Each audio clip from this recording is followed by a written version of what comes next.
Yes. Hai Sobat Belajar, kembali lagi bersama kami di Podcast Perlen School. Go with us! Kembali lagi bersama saya, host yaitu Marsha Warbu. Kalian tahu nggak Sobat Belajar, hari ini kita mengundang tamu yang sangat istimewa loh. Dia kakak ini waktunya sangat minim. Dia sibuk, tapi dia menyempatkan waktunya untuk datang di podcast Perlen School. Sangat luar biasa kan Sobat Belajar? Langsung saja dengan Kak Tiffany Simatupang. Halo, Halo Kak Tiffany. Halo, senang berada di sini. Saya juga lebih senang bertemu dengan kakak. Kakak apa kabar hari ini Kak? Baik sekali. Biasanya di sana kan udara dingin. Sekarang udah nikmati iklim tropis kita lagi. Udah enjoy. Baik deh. Sobat Pelajar, kalian tahu nggak kalau Kak Tiffany ini salah satu mahasiswa di universitas di Inggris? Keren banget nggak Sobat Pelajar? Oke Kak Tiffany, saya dengar kan kakak nih dia kuliah di luar negeri. Kakak boleh ceritakan atau kakak bisa spill nih apa nama tempat perkuliahan kakak di Inggris? Jadi saya itu kuliahnya di University of Leeds. Sekarang udah tahun ketiga, udah final year, lagi ngerjain skripsi.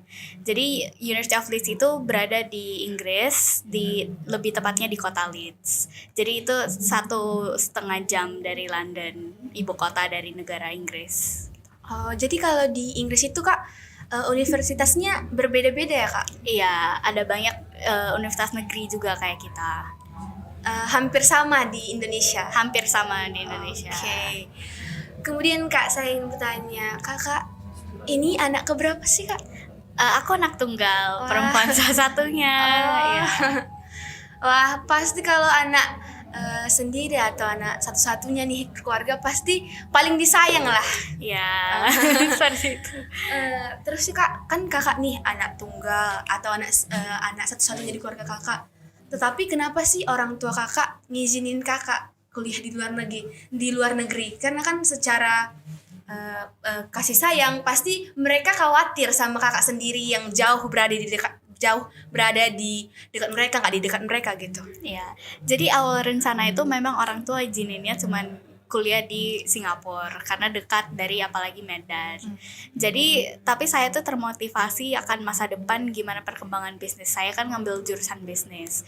Jadi kalau misalnya di Inggris itu selain universitasnya bagus, tapi untuk perkembangan bisnis globalisasi sekarang itu pasti lebih bagus. Lagi bangun networking, bangun selain edukasi juga koneksi dengan orang-orang perusahaan multi company di sana. Jadi seandainya nanti pulang bangun bisnis di sini sudah mendapatkan investor dari luar, wawasan perkembangan teknologi dan juga environmentnya dari sana bisa kita bawakan di Indonesia. Ya mungkin jadi anak tunggal ya tantangan bagi orang tua saya dan juga saya juga. Cuman itu kita lewati ya untuk demi masa depan, harus membangun kemandirian sama edukasi kan penting gitu. Jadi dari orang tua kakak sendiri nih, apa motivasinya biar kakak itu tetap bisa atau kuat dalam menjalani kemandirian kakak di luar negeri? Iya, jadi selama di rumah tinggal sama orang tua ya hidup kan santai, semuanya gampang, ada transportasi pribadi. Tapi ya untung orang tua saya mempercayakan saya tinggal di negeri orang. Tapi itu juga belajar untuk diri sendiri, mandiri. Jadi kuliah di negeri orang itu nggak cuma belajar tentang edukasi, tapi belajar tentang hidup juga, gimana cara mandiri menghadapi hari-hari sendiri. Dan ya bagi kita wanita sekarang kan udah harus mandiri gitu, nggak boleh bergantungan sama orang lain lagi. Motivasi dari ayah kakak ataupun ibu kakak sendiri apa nih? Pokoknya harus bisa mandiri. Tanggung jawab. Kalau tanggung jawab itu memang udah diajarin dari kecil. Jadi ya tanggung jawab dengan hal kecil. Sekarang kan udah pindah ke negara orang, tanggung jawab hal besar, hidup sendiri kan. Jadi ya tanggung jawab itu yang emang dari dulu udah diajarin. Jadi motivasinya itu adalah kemandirian dan tanggung jawab terhadap diri sendiri gitu ya. Dan orang lain kalau bisa. Iya. Terus itu kan Kak, kalau nih Sobat Pelajar di rumah pasti pengen tahu dari dari perjalanan kakak, dari misalnya kakak dari kecil nih Ya. sampai kakak bisa ke luar negeri nih, kan pasti nih orang di Indonesia ataupun sobat-sobat pelajar di rumah ini pasti ingin seperti kakak gitu. Coba kakak atau kakak bisa berbagi pengalaman dengan sobat-sobat pelajar yang ada di rumah gitu, Ya. mengenai pengalaman kakak sehingga kakak bisa sampai di titik ini. Iya, jadi pengalaman saya rasa di mana-mana orang pasti dapat pengalaman yang berbeda-beda. Mau di luar negeri, mau di Indonesia, pengalaman jalan orang kan memang beda-beda. Ya cuman kalau dari sisi luar negerinya, ya apa-apa itu kan kita sendiri gitu. Beda kalau misalnya di Indonesia kan semua lebih dekat ke keluarga. Jadi minta tolong itu bisa gampang istilahnya. Tapi kalau di luar negeri itu semua orangnya kan ya individual, masing-masing sendiri ya. Selain teman kita yang ngebantu kita, kayak misalnya kalau di luar negeri kan transportasi banyak umum. Jadi sekarang udah bisa ya jalan sendiri, naik bus, naik train, kemana-mana kan negaranya deket, cuman jalan doang. Ya kalau misalnya tanggung jawab sih itu sih ya semuanya sekarang serba sendiri. Cuman ya kalau misalnya pengalaman mau mau berada di manapun, mau di Indonesia, mau di luar negeri, yang penting kita itu harus berani bicara ke orang lain. Dan orang lainnya itu jangan cuma circle kita doang, berani bicara ke orang-orang yang gak kita kenal, iya. orang banyak. Jadi dari situ pasti bisa dapat pengalaman. Jangan insecure, jangan malu-malu gitu loh. Jadi kalau misalnya kita mau belajar dari si A nih, si A udah berhasil, ya cari aja, ngomong aja langsung sama si A, kenapa kok bisa ya gitu. Jangan malu-malu diungkapin sendiri. Sama aja mau di luar negeri, di Indonesia, kita semua banyak orang hebat. Yang penting berani reach out gitu loh, yang datengin mereka gimana caranya. Pasti dari situ kita dapat pengalaman sendiri. Kemudian kak, persiapan kakak nih, misalnya kakak mulai memikirkan kakak ini akan kuliah di luar negeri itu mulai sejak kapan? Kalau rencana kuliah di luar negeri itu udah memang sejak kecil ya, Sejak SMP kecil. ya. Karena emang ya jurusannya bisnis kan. Sebenarnya belajar bisnis tuh bisa di mana aja. Cuman ya yang saya bilang tadi, saya pikirkan lagi kalau bisnis tuh lebih bagus kita ketemu sama perusahaannya langsung, orang-orangnya, belajar dari negara maju, gimana kita cara membangun. Sekarang kan teknologi mereka udah lebih terdepan. Jadi kita ambil, kita apply ke negara kita gitu. Jadi bisa kedepannya nanti kita setarakan dengan negara maju itu untuk kalau bisnis. Cuman ya kan di tempat kota kan masing-masing ada spesialisasinya sendiri. Ya tujuan saya kan emang ngambil bisnis ya, jadi setara dengan tujuan saya kenapa ke luar negeri gitu. Jadi ya persiapannya sejak SMA yang penting nilai itu harus tetap stabil, tetap di atas KKM rata-rata. Terus persiapan bahasa Inggris IELTS, kurikulum edukasi Inggris.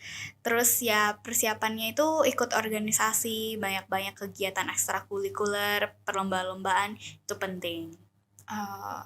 Sangat luar biasa ya kak, Ya. banyak persiapan-persiapan kakak. Terus ini kak, saya ingin bertanya juga, kakak ikut les online nggak? Atau les privat ataupun bimbel-bimbel gitu?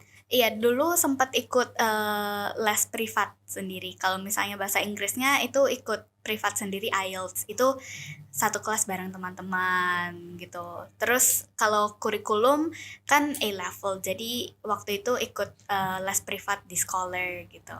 Oh, Iya. kemudian kak, kalau misalnya hambatan kakak nih dalam proses belajar kakak, apa sih hambatan kakak ketika kakak misalnya ingin belajar tentang edukasi Inggris ataupun tentang IELTS tadi kak, apa sih hambatan kakak ketika kakak waktu pertama kali belajar itu, ada nggak sih yang kayak susah banget nih gitu? Jadi saya kan emang udah di Sekolah Nasional Plus dari TK. Jadi udah terbiasa dengan bahasa Inggris. Cuman tantangan di IELTS itu kan cuman bukan sekedar belajar bahasa Inggris yang penting bisa ngomong, bisa dengar. Cuman itu lebih ke step yang harus bahasa Inggris yang akademik. Jadi kita itu harus benar-benar yang bisa menulis dengan cara akademik yang rapi, bukan hanya sekedar menulis dalam bahasa Inggris, tapi juga mendengarkan, berbicara sama menulis, membaca dengan secara Inggris akademik. Jadi itu sih awal-awal tantangan. Cuman setelah belajar les, itu kan pasti dikasih gurunya tips, tricks, ya akhirnya bisa juga gitu. Ya nggak cuman itu aja sih, istilahnya di setiap pelajaran kan pasti ada tantangan. Cuman gimana kita nanggepinnya, gimana cara kita latihannya, itu semua pasti bisa. Semua ada prosesnya sendiri ya. Semua Kak? ada prosesnya sendiri. Kemudian Kak, Kakak bilang Kakak adalah jurusan bisnis. Ya. Terus itu kenapa sih Kakak tertarik dengan bisnis itu sendiri? Karena nggak tahu ya, seperti panggilan. Oh. Jadi saya juga termotivasi sama papa. Jadi papa saya juga ada berbisnis. Cuman saya ngelihat mungkin ada mungkin kesulitan. Karena background papa kan juga hukum gitu. Mungkin kadang orang-orang awam berpikir kenapa sih bisnis gitu kan. Iya. Semua orang pasti bisa Bisnis. belajar bisnis gitu. Buka kafe itu bisnis. Iya. Gitu. Kenapa harus ngambil bisnis sampai jauh-jauh ke luar negeri? Jadi goal saya itu bukan cuman bisnis yang sekedar misalnya buka kafe atau buka warung, tapi bisnis yang benar-benar bisa membuka lapangan kerja beribu-ribu bagi orang, perkembangan teknologi, bisnis yang bisa membangun nama Indonesia kayak ke multinational company. Jadi bisnis management itu ya bagi saya penting. Mungkin bagi orang kan kita ada interestnya masing-masing. Ada yang mau jadi insinyur, mau jadi apa. Cuman ya saya tertarik aja di bagian bisnis karena udah passionnya ya di Iya. situ. Kayak mau bangun sebuah brand, tapi bukan brand yang mungkin brand yang mulai dari kecil. Cuman ya goal saya untuk membuat brand lebih besar. Contohnya misalnya Zara. Itu kan bukan brand kecil, itu kan bisnis yang memang benar-benar multinational company, pasti semua orang tahu Zara, H&M. Nah, jadi goal saya itu bikin bisnis yang seperti itu, yang bikin banyak dampak ke orang-orang, bisa dinikmati, juga mempekerjakan orang-orang banyak. Jadi tujuan dari bisnis Kakak sendiri itu untuk memberi manfaat banyak bagi Iya. banyak orang ya Kak? Iya. Wah, sangat luar biasa sekali. Iya. Seperti kita kalau melihat, wah Kakak punya passion, punya impian yang mulia gitu Iya. buat orang lain. Kemudian Kakak kan juga berkuliah di Universitas of Leeds. Itu dari negara-negara mana aja Kak?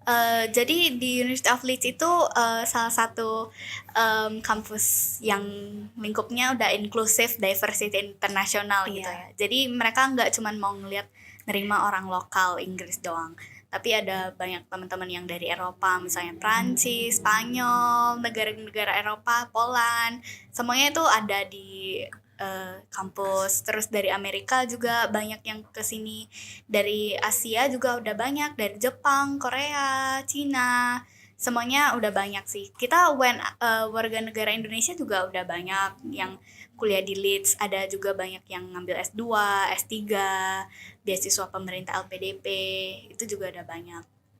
Dari sekian banyaknya mahasiswa, dari sekian banyaknya orang yang ada di kampus Kakak sendiri, Kakak punya sahabat nggak di sana? Sahabat udah pasti ada. Jadi kita kan sama-sama orang perantauan, Iya. udah pasti relate gitu, deket. Sahabat saya ini yang paling deket emang dua-duanya orang Indonesia. Oh. Jadi itu biasanya kami kalau malam udah selesai dengan tugas masing-masing, itu juga masak bareng, makan malam bareng gitu. Karena kan sama-sama perantauan.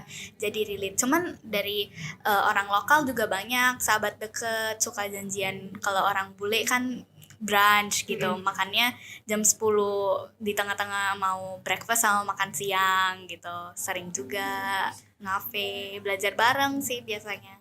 Oh, jadi Kakak udah punya sahabat ya? Iya. Selama 3 tahun terakhir. Selama 3 tahun terakhir ya.